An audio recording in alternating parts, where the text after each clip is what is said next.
Hello. Hello. Hello from a new bedroom in Michigan where I'm visiting. Like I'm hopping all over the I house to love try your and day. I find. was gonna say I'm loving your doily decor. It's very you. There's a Salvador Dali The Last Supper portrait behind me too, obviously a print of it, but my kids keep looking at it going, "Why is it on a mountain?" And I'm like, "It's Salvador Dali. Like nothing made sense. That's the point." It made But sense. yeah, so we're fingers crossed that the Wi-Fi here is it's going to do what we need it to do. Yep. Fingers crossed. So you're gonna kick us off today because you are moderating a panel at Creator Economy Live. It'll be next week at the time that this comes out. And then we thought Right. we'd workshop it a little Yeah. bit. One, to help you promote that you're doing this. So for anyone who's going to be there, check out Casey's panel. And then two, maybe we can uncover some nuances that will help in your moderation. Some deeper truths. Yeah. Yeah. So the panel is called something to the effect of transactional to transformational. Why brands are moving away from the one off creator campaign or contract relationship into, and then dot, dot, dot, into what? And what I said to you, Danielle, is in talking it through initially with the brands on the panel, they all have different inspiration for joining this panel and interpretations of what transactional means and what transformational means. And as you and I, there's a theme, I think, to our work on the podcast this year. They are not mutually exclusive, which has been really interesting to hear, is that they're not abandoning new relationships, testing things out, doing some one-off. But yeah, if you're open to it, I would love to dive into both where we've covered this subject before and this idea of the definition. What's transactional versus what's transformational? I think, and I don't know if this is part of what you're talking about, but something that popped into my mind as you were kind of explaining the panel a bit, when we hear those words or we talk about one off, I think it's often in the context of a one off influencer post versus using an influencer as an ambassador for multiple posts throughout the year. But as you were talking, I was kind of thinking about it a little bit more like holistically. And just something I've been seeing is whereas the bulk of our work used to be one-off campaigns where there Mm, would be a brand and they would identify some key moments throughout the year or even just one key moment throughout hmm the year where they were going to have influencer marketing be a piece of it and everything was very campaign based. And I would say that the bulk of our work now is more like this is a year long initiative. We have to always be out there with influencer marketing. mm, And then hmm within that, some of it is ambassador work, some of it is people doing a single posts, some of it is large influencers, small influencers. There's like a whole ecosystem of what it looks like within that Right. full year of content. But like when you say to me transactional versus to Transformational. Yeah. transformational, I see it that way, like moving from campaign into this always hmm on how does influencer marketing fit into everything that we're doing with marketing as a brand. That's a really good and interesting distinction. And that's why I go back to it's not only not mutually exclusive, it's really important to define these terms because even a long-term ambassadorship with one influencer could end up feeling very transactional if it's post on this day, here's your script, we're going to pay you this much, there's no wiggle room. If it's highly prescriptive and advertorial, like we're paying you, end of story, you do what we say. You could do that over and over and over with the same influencer and have Yeah. a long-term campaign and still feel very transactional. So I think Right. transactional is meant to be the bad guy here of the tone, the energy, how you're engaging and nurturing a relationship. Yeah. And diving into that a bit more, I think we talk about creator briefing all the time, right? Oh, yeah. It's moving from this is exactly what we need you to do to here is the spirit of what we're thinking. Here's what we're trying to accomplish. Like, have at it in your own special way. We want to see what you like. This is going to be better if you take this and run with it in your own way. And it touches on the report that we kind of unpacked, partially unpacked a few weeks ago, fit versus following. That what you just talked about, hey, we've identified you, influencer, as somebody who's a great fit for this. So from there, we trust you with a few prompts or the general outline of what we want to then take it and run with it. Don't okay, so tying it back to this panel idea, moving from transactional to transformational indicates some level of like depth of connection and relationship. That's a lot of work. So what you just said, like moving from, we're going to do this all based on the numbers. We're going to do this by follower, by demographic that you connect with. It's going to be very data driven, into we've done our homework. We've drilled down on who we want to work with and why, what their content kind of looks like. That's a lot of work to make a transformational, if we're using that as the end goal, transformational relationship work. So let me back up a step to say that oftentimes what I'm hearing from brands, especially those folks on this panel, the move from transactional, which let's call it working once with an influencer, whether it's one campaign, also a one-off campaign versus a longer-term campaign. There's a lot that goes into finding, onboarding, negotiating, contracting, all of that with one influencer, and then to never use them again, to never, collaborate again. That's a lot of time and money sunk and energy sunk into that one person. So I'm hearing there is a very clear financial stewardship going on around if we have this limited budget, how can we get the most out of it instead of like burning through those resources over and over again to start from scratch? There's something about that that's bugging me. I'm trying to figure out how to like express it.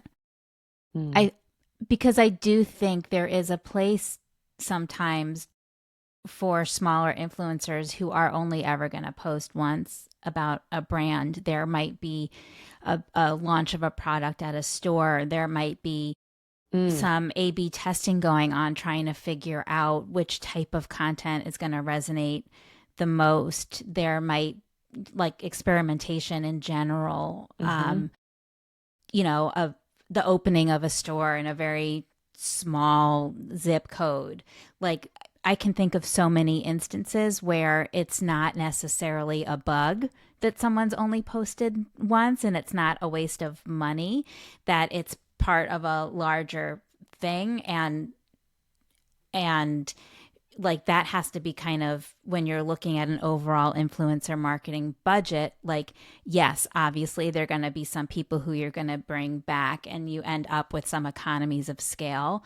But in general, just the way that it works, there are always going to be some one-offs. And I don't necessarily see it as like a waste of all of these resources. I see it as one piece of this overall pie, and it's adding knowledge, and it's giving us like learning opportunities, and it's giving us content that might actually be super effective and something that we use, but we just don't have a need for it again. Like there are a lot of reasons that a one-off can make sense, and it's not necessarily like want we wasted all that time.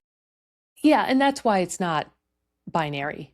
That's why even these brands who are moving more toward including a strategy, I think that's the key here, is that their strategy is starting to be built around the idea of both being necessary and true, both the exploration, benchmarking, A/B testing with, I won't call them experimental, but a one-time learning curve or learning opportunity, versus, because then if they're including it in the strategy, then even that part, the one-off, becomes formative or additive to a larger, longer term piece versus like, oh, shoot, who do we use now? We didn't prepare for this. So yeah, it's Right. not mutually exclusive.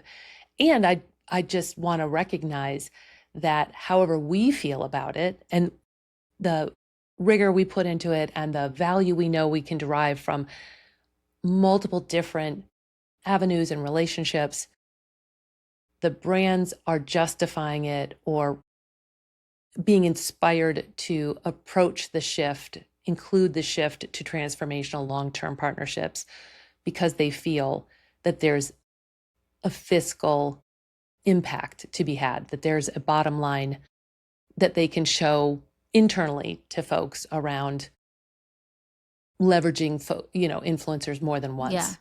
I also think that influencer marketing has grown up in such a way that it's now really part of, like, it's not in a silo anymore. So we're taking For this sure. content and we're, turning it over to the media buying agency to incorporate into paid. We're maybe running it on CTV. We're using the influencers as true spokespeople for satellite media tours or to go on their local TV. Like, it's all part of like the bigger, broader marketing plan. And it's not this like little stepchild thing in the corner that Right. is like, let's try this out and see if it works on its own. It's actually like part of the whole big comprehensive plan that's all working Yeah. together. Needs to be. And absolutely, to your point, that's why I know it's really important. You can hear the panel headline, transactional to transformational, and think, yep, everybody, who's going to argue against that? Who's going to be like, no, I want to keep things purely transactional. No transformation here. No, I'm we don't good. want to get to know you. But what does transformational mean? And am seeing that it is very different from brand to brand, why they're gravitating, how they define it, how they measure it. It can be brands with a mission, right? They have a mission behind them and they want to connect with influencers who share that mission and give them a platform. And that is not transactional. That is, we see you, we support you. What resources can we flow to you? It is, to your point, outside of the cut and dried posting, visibility, conversion. It's about letting a story breathe. It's about offline activities. It's experiential. It's behind the scenes access for these influencers that are part of a bigger mission. So the I just thought of another transformational needs to be way. defined. Yeah, well, I just thought of another way in which it's transformational.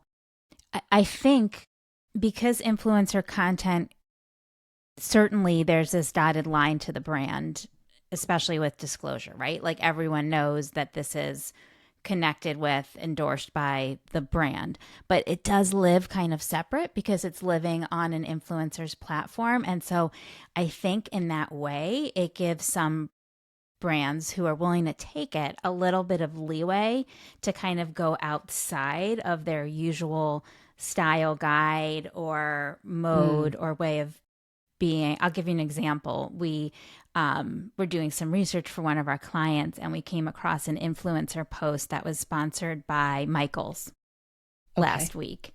And it was one of the best influencer sponsored posts. I was roaring. Like, first of all, it was funny. Mm-hmm. It was this guy, those posts where it's like, it was this guy and he was like, okay, this is like behind the scenes of like the brainstorm at Michael's for their Halloween setup, and he was like, okay, so what if we like take this giant ghost but make it gay? And he like pulled out this like huge rainbow ghost that was like 4 feet tall. And he was like, just kind of like imagining what the brand brainstorm was about their merchandising for the upcoming Halloween season. But it was it was kind of like making fun of the products a little bit, but like in a good natured way. And it could totally live on its own as just a piece of really funny viral content. But it was sponsored by the brand, which is kind of this like wink, wink nod, nod. Like we know We're we in have on the some joke. crazy stuff. You know, Yeah. there was like a black plastic, like a black cat, like a plastic black cat. I guess it was like a hanging planter, but he was like, and this doubles as a purse. like, like the whole thing was, it was so funny. And, but that, like, if they posted that from the brand, like it gives them permission to try out this kind of like snarky, sarcastic tone of voice and to see how it might resonate with them. And like, I, I can see influencer marketing being transformational in that way, that it can let you try on new personas and see if there are ways that places you can take this brand that you might not take directly I'll, from the owned properties.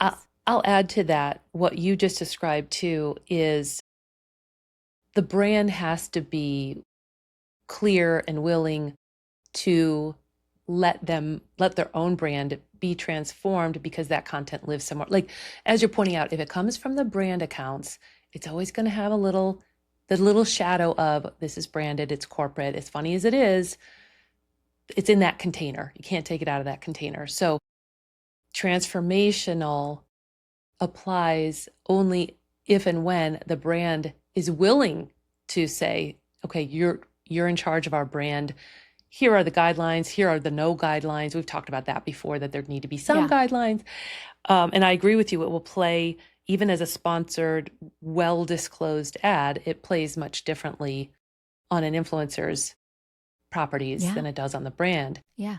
So I think that's important. I think brands need to understand what transformational is to them, and does the acknowledgement that we as a brand have decided to explore more meaningful collaborations, then shift the dynamic so that you're more concerned about what does the influencer or creator need in this moment, whether it's carte blanche, whether it's tight guidelines, whether it's access to information, whether it's our bullhorn to share their message for a mission out. So maybe transformational at a high level simply means taking the focus off of what have you done for me lately when you're the brand. Yeah. Like, this all has to go back to numbers and conversion and into more of a two-way street around the benefits Yeah. and the brands I'm talking to aren't necessarily leaning heavily into paid collaborations just because they're transformation. Like, it wasn't a conversation. It hasn't been a conversation around this is what we're doing with our paid budget, like our paid collaboration budget. It's more, we are opening up, like you just said, opening up our eyes to what are all the places we can help impact the influencer in their work. They recognize too that the influencers and creators are business owners. There is a business underneath that. I think that's Yeah. huge. What does that I think it's mean also when you're briefing? It's a line of insight into your consumer base that's like one step closer than you are. Like you bring in these influencers, they understand their audience in such a deep way, and they know what resonates, and they know, you know, what's going to work creatively. And I think the smart brands are lapping that up and taking that in and learning through these relationships and using that to Yeah. help improve the brand and better just kind of better supplement their knowledge of who their target personas are. Yeah, my mind keeps going. As you were talking, I was thinking to this bottom line idea that numbers do drive this decision in terms of it's fiscally responsible. It's good stewardship to create longer term resonance and advocacy that lasts well beyond anything we might even just pay for directly.